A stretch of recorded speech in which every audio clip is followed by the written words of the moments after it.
Hello, नमस्कार। मैं इंद्रजीत नारायण सिंह। सुनिए, विजयादशमी। विजयादशमी को दशहरा भी कहते हैं।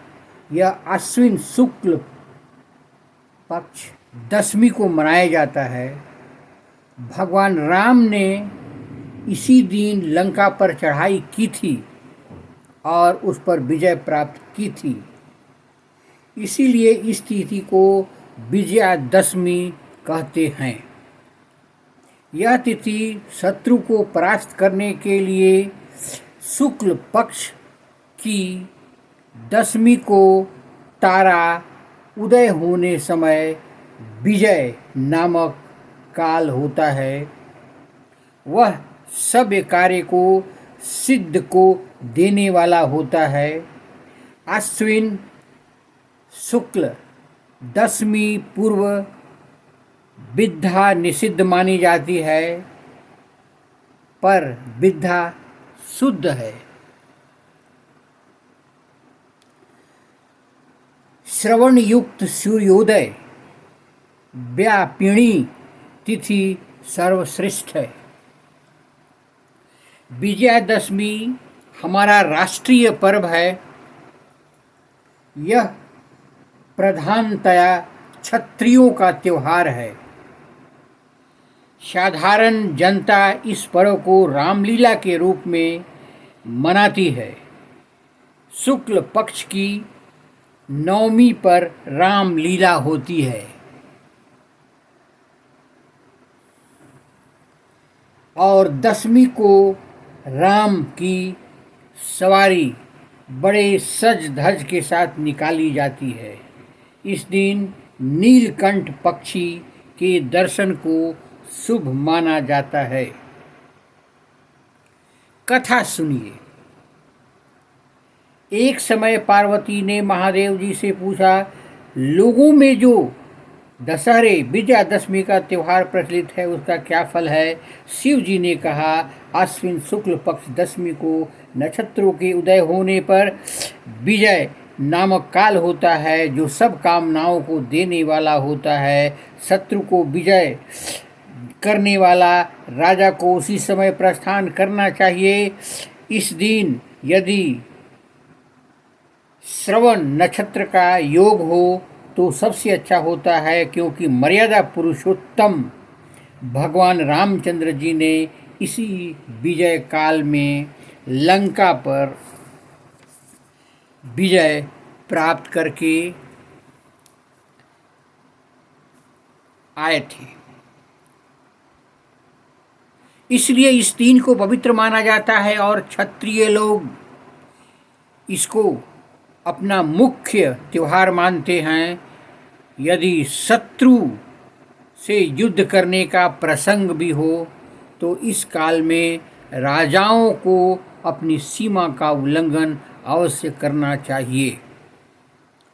संपूर्ण दल बल सजाकर पूर्व दिशा में जाकर शमी वृक्ष का पूजा करना चाहिए। पूजन करने वाला शमी के सम्मुख खड़ा होकर यह ध्यान करे, हे शमी, तू पापों का नाश करने वाला है और शत्रुओं को भी नष्ट करने वाला है। तूने अर्जुन के धनुष को धारण किया और रामचंद्र जी से कैसी प्रिय वाणी कही। यह सुन पार्वती बोली, शमी ने अर्जुन का धनुष कब और किस कारण धारण किया और उसने रामचंद्र जी से कैसी प्रिय वाणी कही, सो कृपा कर समझाइए।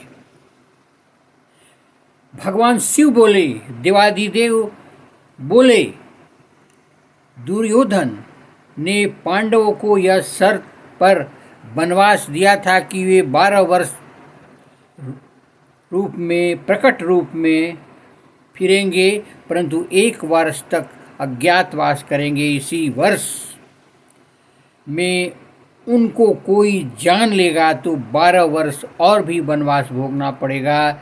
उस अज्ञातवास के समय अर्जुन अपना धनुष बाण एक समी वृक्ष पर रखकर राजा विराट के यहाँ विहंडल वेश में थे। विराट के पुत्र उत्तर कुमार ने गांवों की रक्षा के लिए अर्जुन को अपने साथ लिया। गायों की रक्षा के लिए अर्जुन को अपने साथ लिया। अर्जुन ने समी वृक्ष पर से अपने हथियार उतारकर शत्रुओं पर विजय प्राप्त की। समी ने 1 वर्ष पर्यंत देवता की तरह अर्जुन के हथियारों की रक्षा की। जब विजयादशमी के दिन श्री रामचंद्र जी ने लंका पर चढ़ाई करने के लिए प्रस्थान किया, तब भी समी ने कहा कि आपकी विजय होगी। इसी कारण विजय काल में समी का पूजन होता है। राजा युधिष्ठिर के पूछने पर भगवान श्री कृष्ण चंद्र ने उसे समझाया था कि हे राजन, विजयादशमी के दिन राजा स्वयं अलंकृत होकर अपने दास लोगों का श्रृंगार करे और हाथी घोड़ों का श्रृंगार करे, गान वाद्य द्वारा मंगलाचार करे, अपने पुरोहित को साथ लेकर पूर्व दिशा में प्रस्थान करके अपनी सीमा के बाहर जाए और वहाँ वास्तु पूजा करके अष्ट दिक्पालों एवं पार्थ देवता की वैदिक मंत्रों से पूजा करे। तदंतर प्रधानतः समी की पूजा करनी चाहिए। शत्रु की प्रतिकृति अर्थात पुतला बनाकर उनके हृदय में बाण चलाए और पुरोहित लोग वेद मंत्रों का उच्चारण करें। पूज्य ब्राह्मणों का पूजन करें। हाथी घोड़ा वस्त्र शस्त्रादि आदि का निरीक्षण भी करें।